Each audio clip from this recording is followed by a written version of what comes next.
What an episode. This is a work of art. Episode 9 of X-Men 97 just blew my mind, and I had to make this video to get you all the things that you could have missed in the episode. Let's go ahead and break them all down because there's some that surprised even me. The first one is Storm's black costume in the opening credits. Storm has returned to the X-Men's roster with her own title card. However, it has since been altered to reflect Storm's new black costume, and man, does she look good. Like, I can't get over it, man. It looks so clean, so I'm glad she's back, man, because they definitely need a god on their side right now. But she isn't the only one joining the X-Men again. Professor X is back. Charles Xavier's title card also returns for the first time in X-Men 97. And man, does this episode go into how the X-Men truly feel about their professor. He's got a lot of rebuilding to do with the X-Men. But that's not just figuratively, but also literally, because their whole X-Mansion is completely destroyed. But Magneto also returns to his classic costume, and oh, this Marvel fan was happy. That's all I'm gonna say. The beginning of this new episode sees Magneto wearing his classic red and purple costume,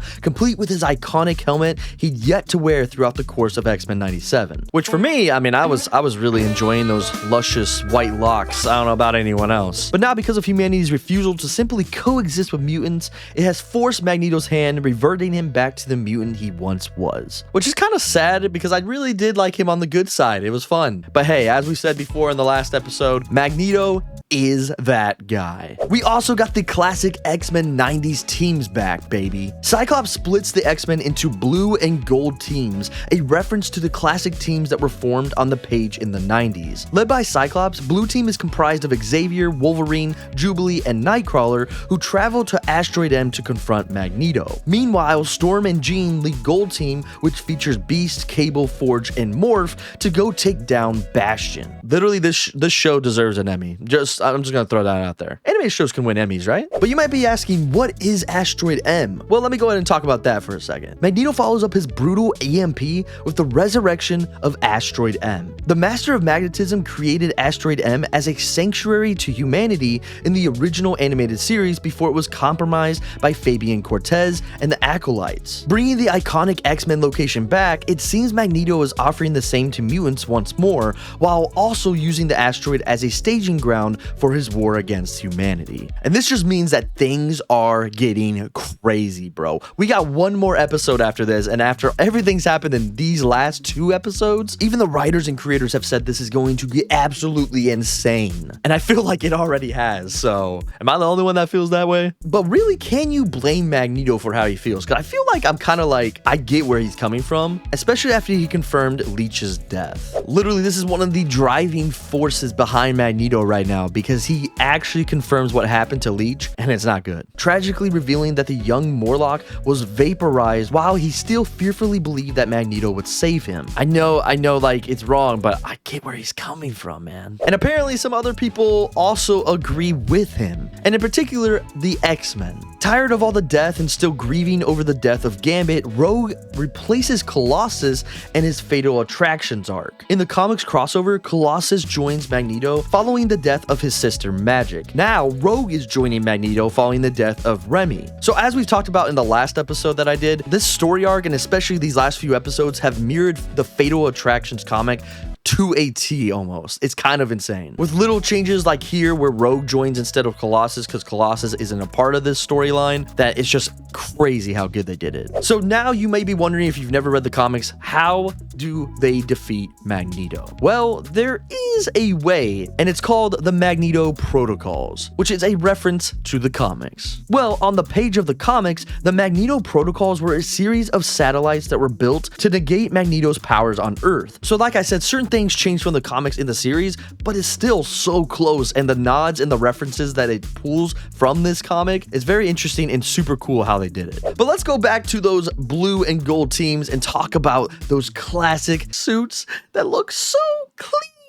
Episode 9 features an iconic sequence where the team suits up in their original, more classic costumes. This includes Jean's green costume and yellow eye mask, Storm's recently acquired black costume, Cyclops' full blue hood covering his hair, and Wolverine's brown and yellow suit. And this is just pure nostalgia at its finest. This is how you do it. Writers and directors are always trying to work on people's nostalgia from some of their favorite stuff when they make movies and TV TV shows, but this, ladies and gentlemen, was fan service at its finest. Made me happy. I could almost cry. There also was a funny reference that I guess could be considered nostalgic to the old live action X-Men movies. Cyclops is asked by Cable if he's preparing for war or going to a circus after Cyclops gives him his own X-Men uniform, which is that beautiful blue and yellow. Cyclops responds by asking if he expected black leather, a brilliant reversal of the gag from 2000's live-action X-Men movie. What would you prefer?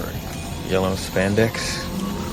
Now, this was just a great full circle moment for fans, man, because I remember watching the 2000s X-Men and absolutely loving that reference because everyone wanted the yellow suit for years. So it was cool to have this like reversal process of them making fun of the 2000s live action X-Men now. This made me laugh and was totally unexpected. So in the last episode, I talked about Morph being able to change into any character and pretty much being able to use every single power. Like, I almost think like he's like the strongest X-Men at this point. I don't know. Maybe I'm wrong because I feel like he could change to Jean Grey, Wolverine, and be able to use anyone's powers. So like, is he unstoppable? Let me know in the comments.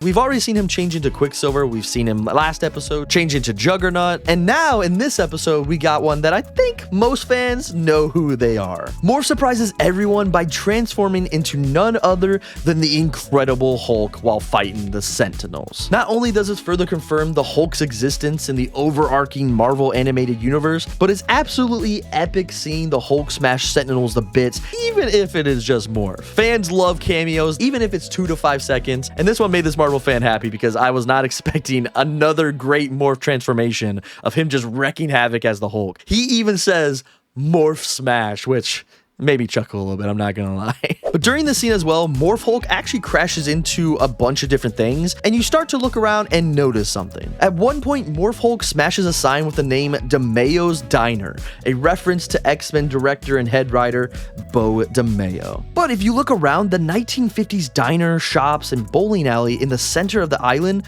feel very much like a reference to the villain Poppy Adams and her extremely similar headquarters as seen in the Kingsman, the Golden Circle. As we talked about the last episode, there was a bunch of connections to James Bond and references and scenes that were created but with the X-Men, and this just kind of proves that point even more by there is more references and Easter eggs pulled from those movies to help make this show and scenes more relevant and better. I love it, man. I love when they do that. But let's go back to the man himself, Magneto, and take a closer look at his throne that he's sitting on. Once Blue Team makes it to Asteroid M, they quickly find Magneto sitting on a throne he fashioned out of the Wild Sentinel's remains. Having decimated Genosha before it was destroyed by Gambit, the mutant-killing robot being forged into Magneto's very own throne is quite a savage move. Magneto is that guy. Say it with me. Magneto is that guy. What a way to show your enemies that you mean business, bro.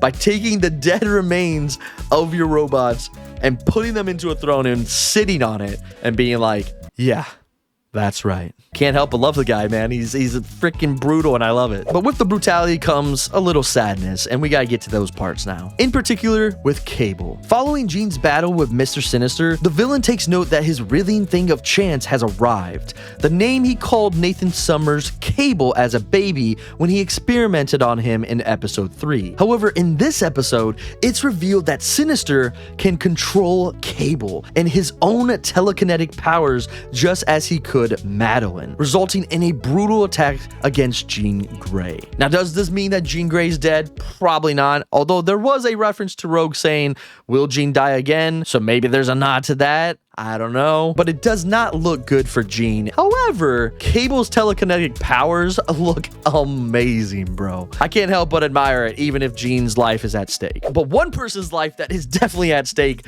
absolutely made me sit there with my mouth open like this. And that was when Wolverine finally took his chance against Magneto. And whew, It was a rough one. While Magneto was busy with Charles Xavier attacking his mind, Wolverine was able to get behind the Master of Magnetism and stab him in the back with his metal claws. Magneto declares his feud finished by brutally ripping out the adamantium from Wolverine's bones. As such, the final shot of episode 9 directly mirrors when Magneto did this very same thing to Wolverine in the Fatal Attractions comic. It's absolutely horrible, and an attack that the comics Wolverine barely recovered from, which gives us some light at the end of the tunnel as well, because we're like, okay, he recovered in the comics, there's a chance he can recover in the series, but man, does this look absolutely brutal, and I'm here for it. Magneto is done, bro. He's done, and not even Wolverine himself can stop him. I'm really wondering how this is going to affect Wolverine going forward, if he does survive, if this is going to mess with his mental state,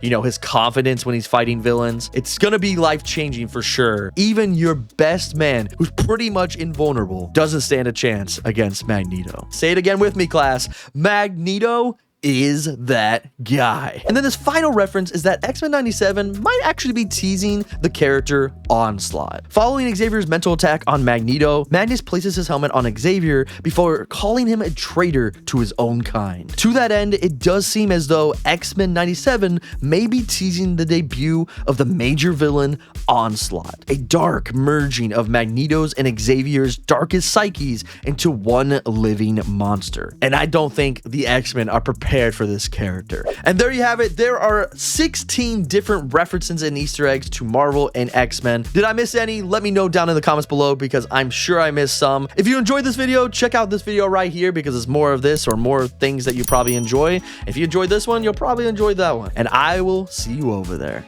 Bye-bye.